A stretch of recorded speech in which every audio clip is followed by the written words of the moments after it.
তিব্বতের দুর্গম এলাকায় মানস সরোবরের কথা আমরা সবাই জানি, কিন্তু জানেন কি সতীর দেহের অংশ বিশেষ যে ৫১টি জায়গায় পড়েছে তার মধ্যে তিব্বতের মানস সরোবরের মনসা মন্দির একটি। এই শক্তিপীঠটি বিশেষভাবে মানস সরোবর নামে পরিচিত। সবচেয়ে বিশুদ্ধ এবং পবিত্র জলাশয়ের ঠিক পাশে স্থাপন করা হয়েছে এই শক্তিপীঠ। এই বিশেষ দেবী মূর্তির নাম হল দক্ষিণানী দুর্গা। একটি বিশাল আকারের পাথরের পুজো করা হয় এখানে।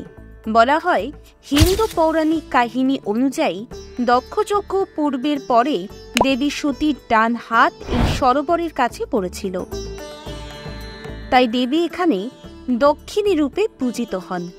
প্রাচীন ধর্মগ্রন্থে উল্লেখ আছে, কেউ যদি এই পবিত্র মানস সরোবর হ্রদে ডুব দিয়ে তারপর শিখর প্রদক্ষিণ করেন তবে তার বংশধরের পাপ মোচন হয় এবং মোক্ষ লাভ হয়। শোনা যায় এই পবিত্র সরোবরের নাকি রোগ নিরাময়ের ক্ষমতা আছে। আবার এও বলা হয় যে এই মানস সরোবরে প্রজাপতি ব্রহ্মার রাজহংসের আবাসস্থল। কৈলাস পর্বতকে অক্ষমুণ্ডী বলা হয়, যেখানে দেবতারা বিশ্ব ও প্রাণ সৃষ্টি করেছিলেন। এক কথায় বলা যায় দেবীর এই পীঠে যে কৈলাস পর্বত তা ভৌত জগৎ ও আধ্যাত্মিক জগতের সংযোগস্থল। এরকম নানা কাহিনী জানতে আমাদের চ্যানেলটির সঙ্গে থাকুন।